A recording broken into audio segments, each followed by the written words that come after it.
¿Qué tal amigos? Mi nombre es Rosalía Soria. Les quiero dar la bienvenida a este podcast. Los invito a compartir unos minutos conmigo para descubrir este mundo tan interesante de la música electroacústica. ¿Alguna vez han escuchado este término de música electroacústica? Es un género musical en el que siempre interviene alguna tecnología para su producción, esto ya sea mediante hardware o software, y se subdivide en muchos subgéneros. Aquí no los vamos a ver todos, solo vamos a comentar los más importantes y luego nos vamos a enfocar a uno en particular, que es el que me interesa explicar hoy. Una de las divisiones más importantes es la música acusmática concreta, que está basada en grabaciones y transformaciones de estos. Otra subdivisión que se llama música electrónica, en la cual se basa más bien en sintetizadores y sonidos generados por computadoras.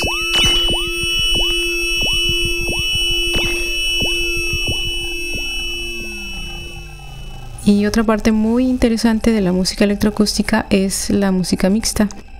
En esta siempre interviene un instrumento musical, un instrumento acústico, y lo que se hace es transformarlo en tiempo real mediante herramientas de software para cambiar su timbre, para extender el timbre, para generar texturas. Y es una parte muy interesante, ¿no? Porque dependiendo de cómo se va desarrollando la pieza, se puede percibir cómo el timbre del instrumento pues va cambiando.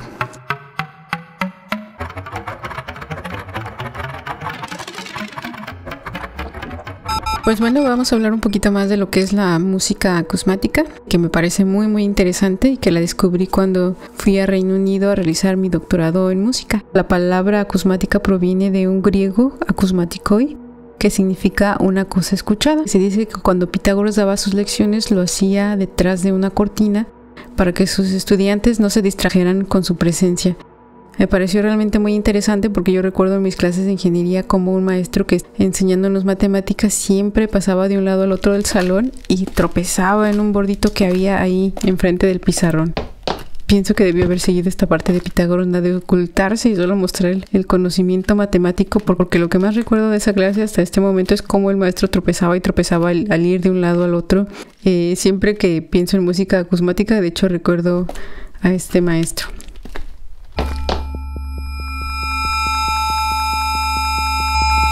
Así es como en la música acusmática, pues uno se enfoca más bien en el sonido y no en el ejecutante o en el instrumento.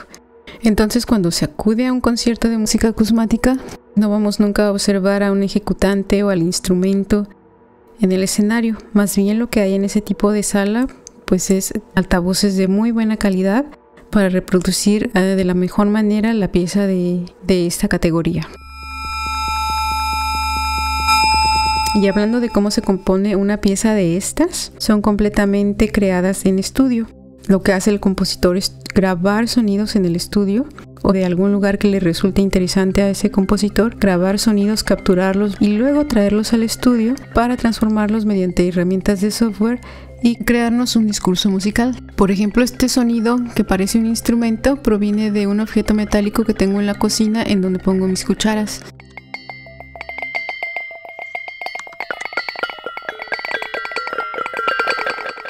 La música acusmática forma parte de un subgénero más amplio llamado música para cinta y que incluye no solo grabaciones, sino también otro tipo de fuentes de sonido, tales como sintetizadores y sonido generado por computadora. Y la pieza pues se compone exclusivamente para ser reproducida en altavoces.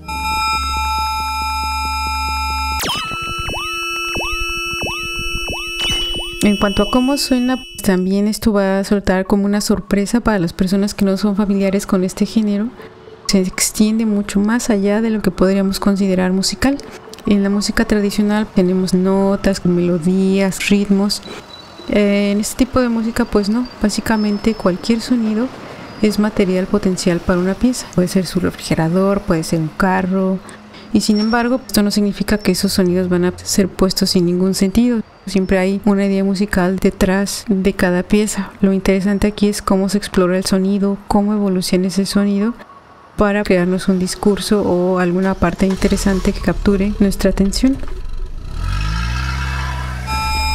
Lo más curioso es que estas obras también tienen su propio lenguaje. Así como la música tradicional, ya dijimos, tiene sus notas y sus melodías, la música electroacústica tiene sus elementos que son el gesto y la textura. Aunque también podemos encontrar notas y melodías, el gesto y la textura son realmente los más predominantes. Vamos a explicar un poquito de lo que significa cada una de estas cosas.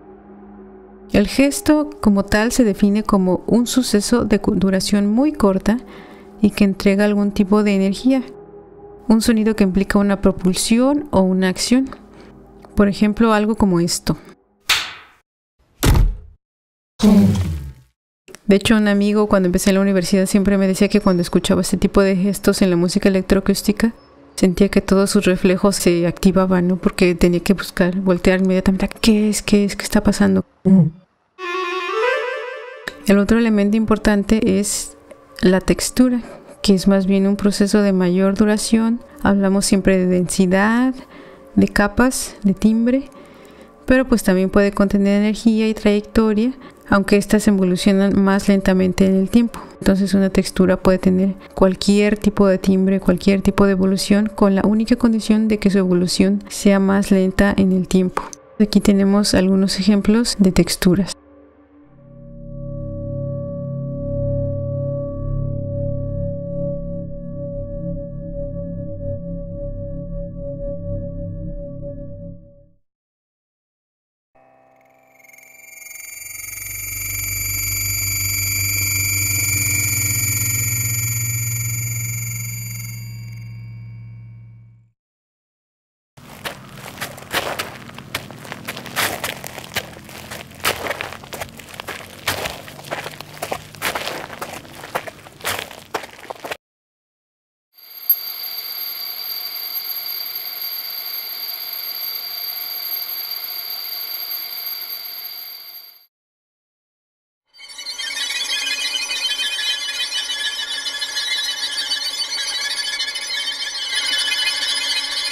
Este último ya suena como de terror, ¿no? Ahora bien, ¿cómo se componen las piezas? Es una combinación de estos dos elementos, de textura con gestos intercalados. Aquí tenemos un ejemplo.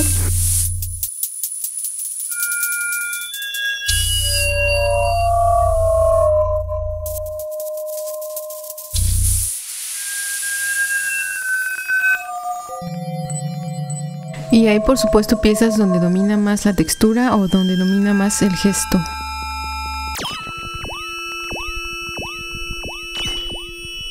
Ahora bien, pues ya que tenemos todo este lenguaje que digamos que se aplica a la música electroacústica, aún así dijimos, pues bueno, a mí no me suena música, a mí no me suena a nada, ¿no? O sea, es extra musical, es totalmente ruido aleatorio y extraño para mi oído. Pero para eso es muy importante el saber cómo escuchar esta música. Cualquier música, para apreciarse correctamente, se tiene que conocer sus elementos y los conceptos que están detrás de ella.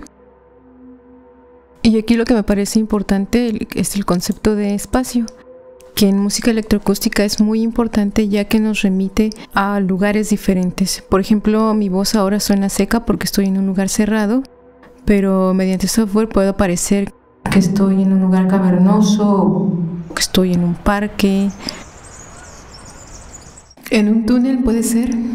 Esto quiere decir que la música electroacústica puede crear esta ilusión de espacios, todo fabricado en el estudio. Y el sonido también va a tener trayectoria, ya sea de izquierda a derecha o viceversa, y con diferentes tipos de energía. Aquí les pongo unos ejemplos para que veamos de qué estamos hablando. Este efecto solo se percibe en estéreo. Si están escuchando en mono, no van a percibir ningún movimiento.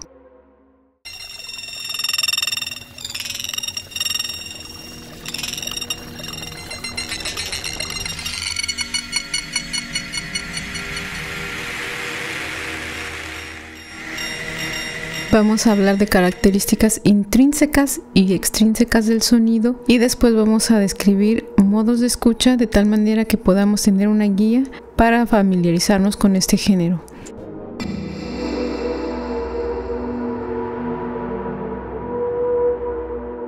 Dennis Smalley nos habla de diferentes características del sonido en una pieza. Características intrínsecas, y con esto se refiere a eventos sonoros y sus relaciones entre sí, en un sistema cerrado dentro de una pieza musical. Y también nos habla de características extrínsecas, y estas son las de los eventos sonoros que ocurren en la vida real y que nosotros podemos identificar, y cómo nos interpretamos culturalmente. Aquí pongamos un ejemplo en donde se va de lo extrínseco a lo intrínseco para que sepamos de qué estamos hablando al escuchar una pieza y las conexiones que podemos hacer.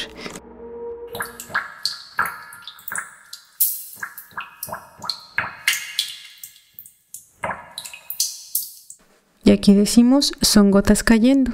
Ahora si escuchamos esto,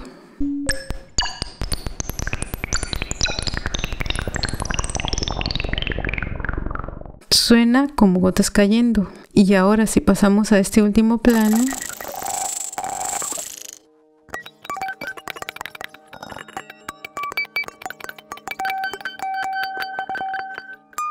suena como si se comportara como gotas cayendo. Las gotas cayendo son algo identificable y basado en la realidad, es decir, tiene características extrínsecas. Lo que suena como si se comportara como gotas cayendo es algo más intrínseco. Es una conexión imaginaria que nuestro cerebro crea para explicarse la posible causa de ese sonido, puesto que el sonido en sí es abstracto o desconocido. El compositor naturalmente juega con estas conexiones para crear expectativa o crear algún discurso musical.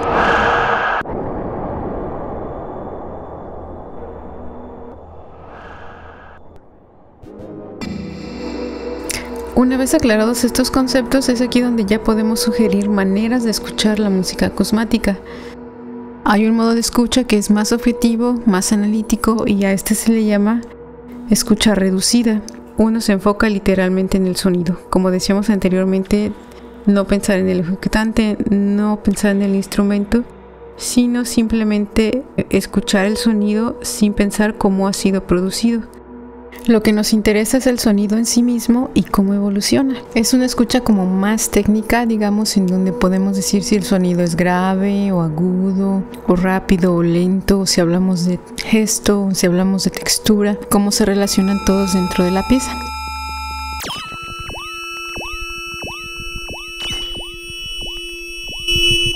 Y la otra escucha, que es la que les quiero recomendar, es una que se llama escucha causal, y es la que a mí me parece más emocionante y más interesante para acercarnos a este mundo de la música para cinta. En este tipo de escucha realmente tratamos de determinar o tratamos de imaginar cuál es la causa o el origen del sonido y dejamos que nuestra mente haga estas asociaciones entre lo intrínseco y lo extrínseco de acuerdo a lo que escuchamos.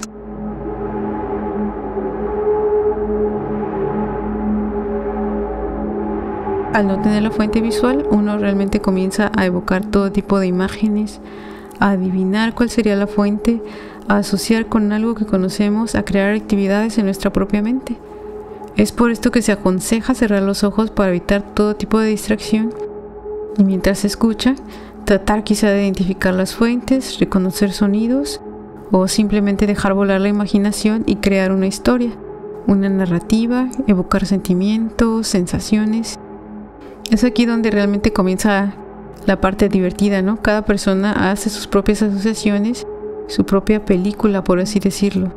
Por esta razón a este género se le ha descrito como cine para los oídos, porque uno empieza a escuchar los sonidos y empieza a asociar con miles de realidades, con miles de cosas, y empieza como a correr nuestra peliculita, ¿no? De la imaginación, porque al no tener lo visual que nos distrae, entonces el cerebro realmente se dispara a crear asociaciones, conexiones con cosas de la realidad, o a inventarse sus propias realidades, ¿no? Y por ejemplo, este sonido que va para todos lados, la gente me dice que se imaginan que es un insecto que anda para todos lados.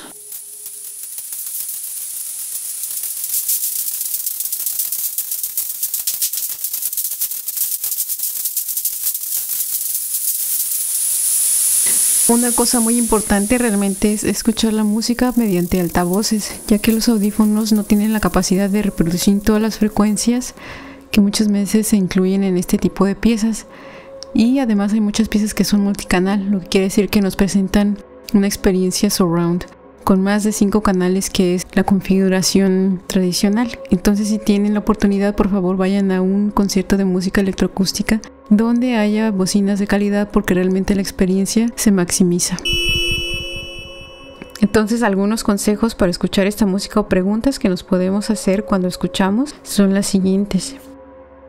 ¿Puedo reconocer la fuente? ¿Puedo asociar el sonido con algo real? ¿El sonido me lleva a evocar alguna memoria, sensación o sentimiento? El sonido me hace pensar en cosas irreales. ¿Qué tipo de lugares me vienen a la mente? Lugares como afuera, adentro, una ciudad, el campo, un parque, provincia o un lugar abstracto. ¿Y cómo es ese sonido? ¿Es agresivo? ¿Es tranquilizante? ¿Cálido? ¿Feliz? ¿Triste? ¿Cómo se comporta? ¿El sonido tiene energía o es estable o es inestable, ruidoso, irregular, pulsante? ¿En qué lugar? Puede ser un auto, un tren, un café, parque, etc.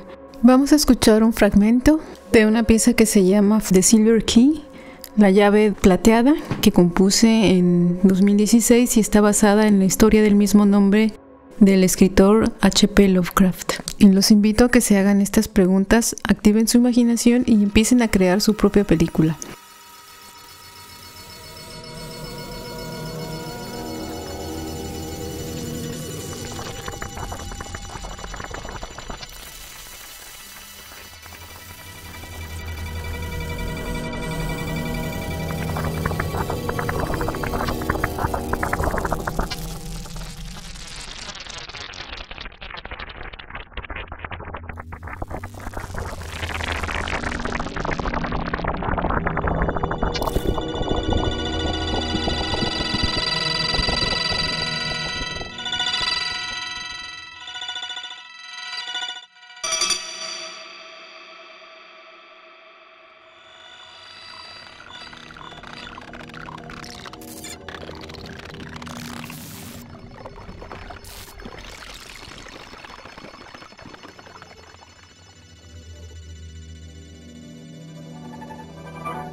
Muchas gracias por haberme acompañado en esta introducción al mundo de la música electroacústica y la música acusmática.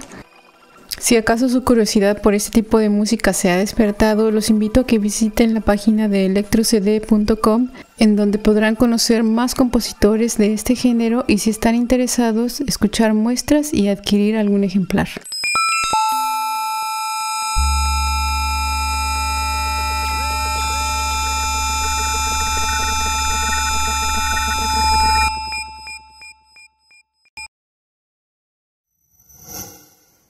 Gobierno de México.